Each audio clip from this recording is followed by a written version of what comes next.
CBS News Miami.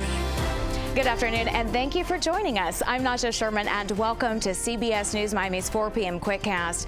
Let's take a look at today's top stories. Off the top, firefighters are battling a grass fire in southwest Miami-Dade. Chopper 4 over the scene. This is along southwest 145th Avenue. You can see plumes of white smoke rising into the air. Several fire trucks can be seen at the location. The fire appears to be mostly contained. No word yet on whether anyone was hurt or what sparked that fire. A teen admitted himself to the hospital. It's after he told police that he accidentally shot himself. Police say another student was detained at Dillard High with a gun on campus. Detectives believe the two incidents are related. Chopper 4 was over Dillard High School. It's near the 1100 block of Northwest 24th Avenue in Fort Lauderdale. This investigation is ongoing. CBS News Miami's Peter Dinch is working this story. He's going to have the very latest coming up at 5. Cell phone service is back for thousands of customers, and that's after a major outage coast to coast. CBS News Miami's Ted Scouten has more. It looks like things are getting back to normal after a rough morning for AT&T mobile customers. So what's going on with your phone today? It is not working. It is not working, no matter where you go. When people woke up this morning, many AT&T users found they had no service. Their screens read SOS, meaning they could only make emergency calls. For many people who rely on their cell phones for work, they found themselves temporarily out of business. I can't work technically without my phone, so I don't want to sit in my apartment all day, so I decided to just go off the grid for a couple hours. By noontime, AT&T reported they had 3/4 of the network back up and running. Beginning at 5, we'll take a look at where things stand now. In Fort Lauderdale, Ted Scouten, CBS News Miami. Always alerting, always tracking. This is Next Weather. And taking a live look outside, clouds moved in this afternoon, and there could even be a few sprinkles. Next Weather meteorologist Cindy Pressler joins us with more. Cindy? Yeah, that easterly flow, that's what made the difference today. So that's pulling in just a little bit more moisture, but we've had such dry conditions, and that's an interesting fact there because it has been so dry the last few days. Grass fires or wildfires could occur, so that's something to watch for. At least we don't have the breezy conditions just yet. That's going to change tomorrow. 72 degrees. High so far today was 77, so a nice day up on the beach if you're heading that direction. But look how the clouds wanted to move in from east to west. There's just a little bit more moisture here, so that's why we're seeing the cloud cover and a sprinkle here and there, not out of the question. But look at this, humidity up along the coast, but much drier inland. And again, it's from that easterly flow. Those winds have shifted. Tomorrow they're going to shift to the southwest out ahead of the next frontal system, and we're going to have some breezy conditions too. But the driest air has now been pushed off to the south, so we're getting just a little bit more humidity out there, but not enough that you're really going to feel it just yet. So at this point, winds out of the southeast at 8 miles per hour. We haven't had any big gusts today. Homestead an easterly wind at 9. Fort Lauderdale also southeasterly winds. So we're looking at temperatures to drop off into the upper 60s later on this evening. We'll call it partly cloudy, so a very nice Thursday evening if you're heading out the door. And again, a sprinkle is not out of the question, but it would be along the coast if we get anything over the next couple of hours, and then that should be pretty much it. Temperatures tomorrow morning will be much warmer than we have been seeing. This morning dropped into the mid-50s, mid to upper 50s, so we've warmed up a little bit. We're looking for a low of about 60 degrees in Miami. Key Biscayne, lower 60s. Country Walk, a little bit cooler. You get away from the water. There's a difference for you. And tomorrow looks like a really nice way to end the work week ahead of the next frontal system, so it'll be warm and breezy with a high around 80 degrees. Here comes the next front late tomorrow night into early Saturday morning, and that could bring a shower or a sprinkle. Other than that, that's going to be about it. Drier conditions follow it with cool air again for the next, a couple of days after Saturday. So the start of next week will bring those temperatures back down. So there's the front and there's the moisture available. Not much. That front is pretty much moisture starved, so it's not going to be a big deal for us. Here's your forecast though. Tomorrow's high, look at that, 80 degrees. Saturday morning, a slight chance for a shower, then cooler air before it warms up again by the middle of next week as our temperatures reach near 80 degrees. Cindy, thank you. A death investigation is underway in Pompano Beach. The Broward Sheriff's Office tells us they responded to the 500 block of Dr. Martin Luther King Jr. Boulevard.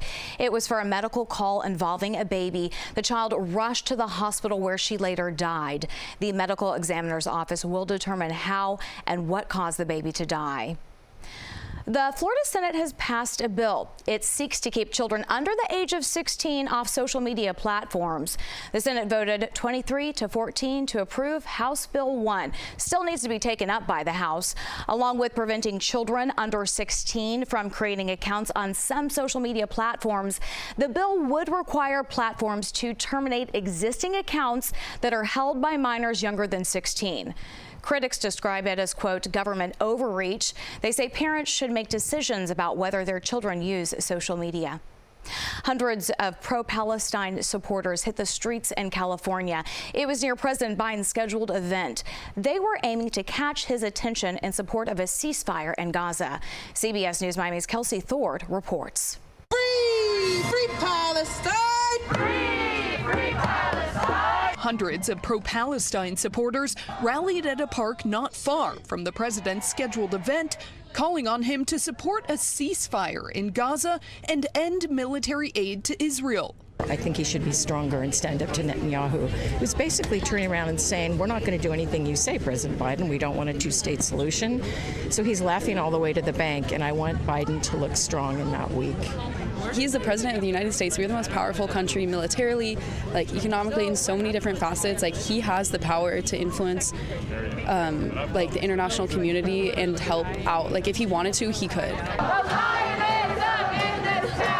Many of these protesters told me they continue to feel like their government and President Biden specifically are ignoring what they see as a humanitarian crisis. You have a right to protect yourself, but destroying the housing of 1.5 million people, that is so unnecessary to protect yourself. It's genocide.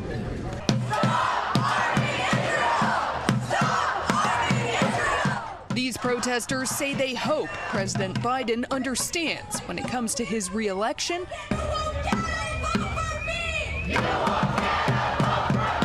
His response to the war will play a big role in who chooses to support him. I think he needs to continually be experiencing the pressure that the majority of Americans are not down with how he's treating this, and that we're not going to shut up, we're not going to be quiet until something's actually done about it. Now, the protesters did march down the road here towards where the president's campaign event was. They were diverted and then stopped by police still a few blocks away from that event. Alabama's largest hospital system pauses IVF treatment. It's following a landmark court ruling. Coming up, the bigger implications this could have down the road in Alabama and beyond. Welcome back to CBS News Miami's 4 p.m. Quickcast. Alabama's first of its kind ruling on frozen embryos has put the issue of reproductive rights back in the spotlight.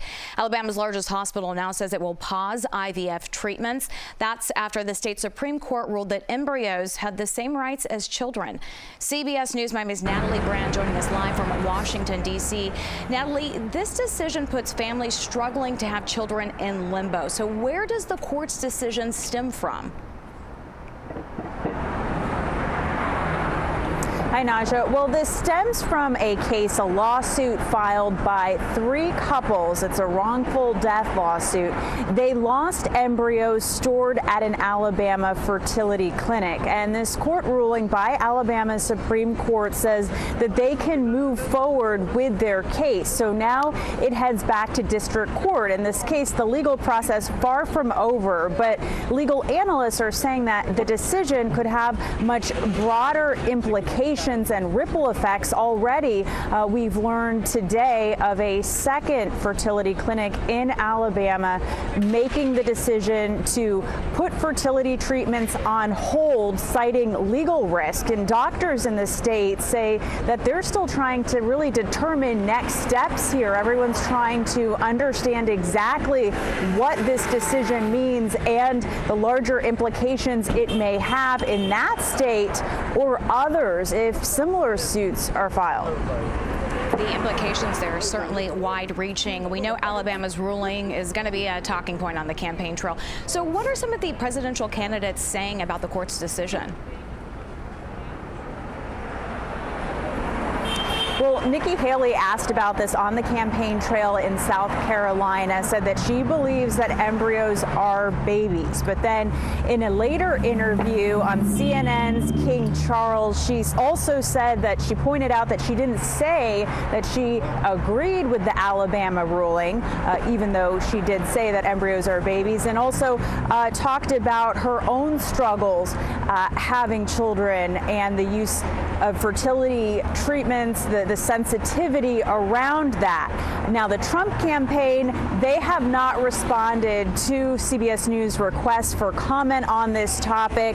But on the other side, we've heard strong responses from the Biden campaign. In fact, Vice President Kamala Harris held a reproductive rights roundtable in the battleground state of Michigan today, blasted this decision, saying couples who want to start a family are being deprived access. Of course, we've seen the Biden campaign and Democratic candidates make this a big issue ever since the Supreme Court's Dobbs decision, which overturned Roe versus Wade, ending the constitutional right to abortion. Democrats say they will continue to make this a big issue on the campaign trail this year, 2024.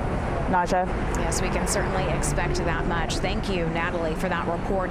And later tonight, CBS News Miami's Anna McAllister digs deeper into Alabama's ruling and how it impacts people right here in Florida. That's your CBS News Miami Quickcast. I'm Najahe Sherman. Stay tuned for more news right here on CBS News Miami, and have a great day.